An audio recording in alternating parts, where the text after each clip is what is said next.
जी हाँ दोस्तों, भोजपुरी के दबंग स्टार खेसारी लाल यादव की राजा राम मूवी का रिलीज डेट कंफर्म हो गया है। छठ पूजा के शुभ अवसर पर इसे 7 नवंबर को रिलीज कर दिया जाएगा। मैं आपको बता दूं, ये मूवी काफी खतरनाक और धमाल मचाने वाली है, क्योंकि खेसारी लाल यादव की जो राजा राम मूवी है उसकी हाइप बहुत पहले से क्रिएट हो चुकी है। और इस मूवी में एक सॉन्ग है चुम्मा चुम्मा, जो कि काफी वायरल हुआ था। पावर स्टार पवन सिंह के गाने को भी ये गाना टक्कर दिया था। वहीं मैं आपको बता दूं, खेसारी लाल यादव ने काफी मेहनत की है और इस मूवी की स्टोरी काफी सस्पेंस वाली है। इसमें खेसारी लाल यादव राजा राम और एक नॉर्मल इंसान के रोल में दिखने वाले हैं और साथ ही में आपको आकांक्षा पूरी भी देखने को मिलेंगी। वही बात करते हैं, पावर स्टार पवन सिंह का कल छठ सॉन्ग आया था रात 11 बजे और अभी वो यूट्यूब के ट्रेंडिंग सेक्शन पर ट्रेंड कर रहा है। मैं आपको बता दूं, पावर स्टार पवन सिंह के इस सॉन्ग का नाम है घटिया स्वर्ग लागेला।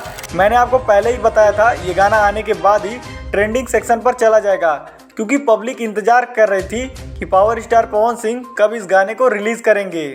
लेकिन उन्होंने रात 11 बजे इस गाने को रिलीज किया और ये उनका छठ का पहला और आखिरी गाना होने वाला है। अगर आप भी पावर स्टार पवन सिंह और खेसारी लाल यादव के फैन हैं तो हमारे चैनल को लाइक शेयर सब्सक्राइब करना ना भूलें।